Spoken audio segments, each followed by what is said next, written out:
Okay. Good morning, good night, good evening, good afternoon, everyone. I'm Luquitas Montes, and today I'm going to read the last chapter of the book. So many time I spent doing this, but finally I'm here with the last chapter, number 15. The name of this chapter is the same as the book, officially dead. Let's start with this because I really want to know what happened at the last, at the end of this story. In this recording, yes. Julie Fenton spent 10 days in hospital before she was allowed to go home. When she was back at work, Mark Ashwood visited her often. Soon, he'd become her close friend. That spring, Julie stopped using Mr. Booker as her accountant, and she asked Mark to look after her company's finances record instead. One sunny evening in late May, Julie and Mark drove to a restaurant in one of the villages outside Bath.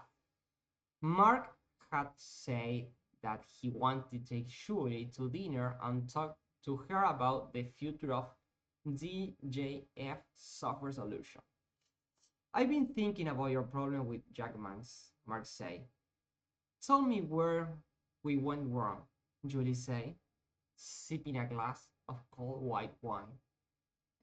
I think that instead of trying to sell your software to Jackmans and other companies like them, you should serve them license to use it, Mark said.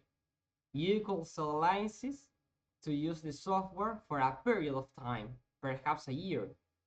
Go on, Julie said.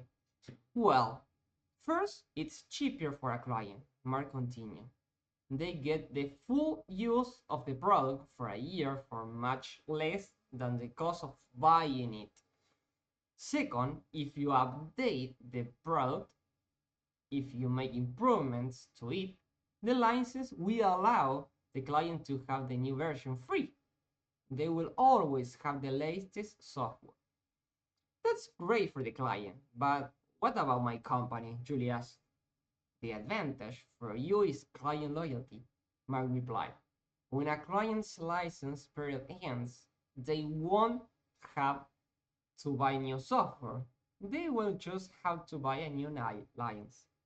That will be much cheaper, so the client will want to go on using your product rather than buying another company's software.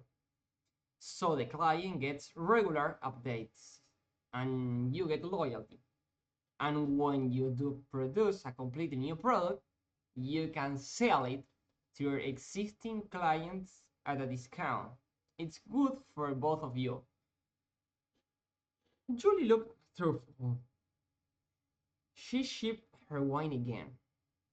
I think it's a great idea, she said at last. Mark, you're a genius. There's another thing, Mark went on. I think that all of your company's work could be done without an office. Offices are expensive. All you need is the equipment and the staff. Your staff could work at home. You'll obviously need to have regular meetings, but you could organize the work so that your staff can work independently. Your own house could be the company's official address. Your secretary will be in constant touch with you by phone. You will save a lot of money if you don't rent an office. Your company will soon be earning well again. Earning well again. Mark, you're wonderful, she said. And she kissed him.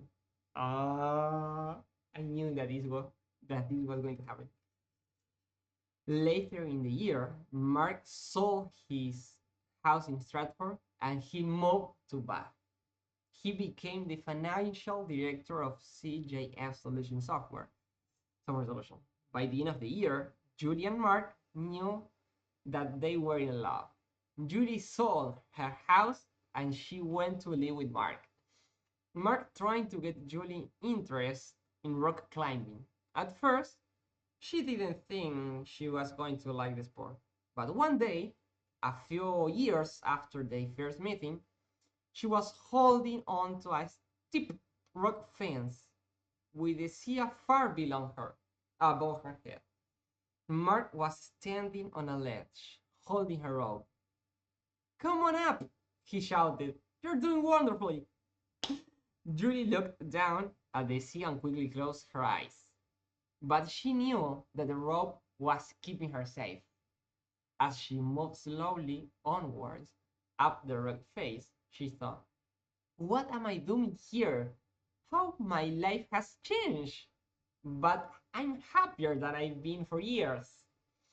One Sunday morning, 7 years after Colin Fenton's disappearance, Mark and Julie were sitting in their garden, relaxing. Mark was looking at a book about gardening and thinking about some new plants he wanted to grow.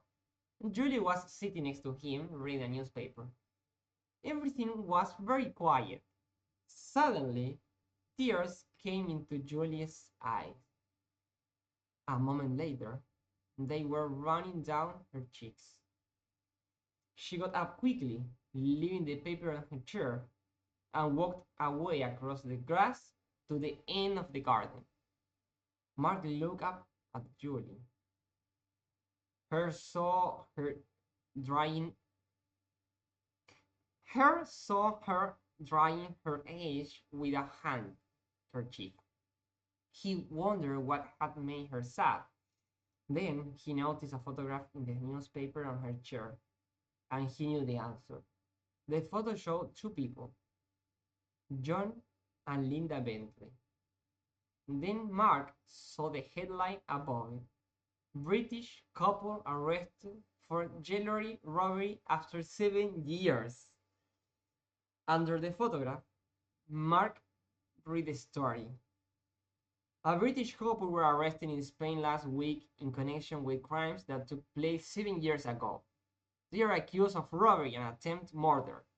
John and Linda Bentley will fly back to Britain tomorrow to be charged. "We received information from Interpol about these two people," said Detective Inspector Williams of the London Police, who is in charge of the case. "The Bentleys had been living in the south of Spain using false names. They were only discovered when the woman made a claim to a Spanish court. Her aunt, who also lived in Spain, had died, leaving her property to Mr. Bentley. To claim the property, Linda Bentley had to use her real name. That was when Interpol found out about the couple. Mr. Bentley said that she was innocent of the charge, but she did agree that the man she lived with was her husband, John Bentley, who was thought to have died 7 years ago. She said that the man whose body was cremated as her husband was their friend, Mr. Colin Fenton. Friend. Mark put the paper down. Julie walked toward him and sat down at his side. She had stopped crying now. 7 years is a long time, she said. A lot has happened to me, to us. What happened 7 years ago broke my life into pieces. You helped me put the pieces together again. Colin's death was an accident. It was nobody's fault. But when he was cremated as John Bentley, his name was taken away from him. She pointed to the photograph of the Bentley. It's always worried me that I didn't know how he got involved with those people. Perhaps now I'll learn the truth. Colin will have his own name again. At last, he will be officially dead. And that is how this chapter ends. Okay. I think it's a happy ending. For everyone. No, for everyone, no. For the Bentleys, don't. But I hope you enjoy this. Of course, I'm going to make a summary about this chapter. So let's see if you want to hear some Spanish word. See you in another video. Goodbye.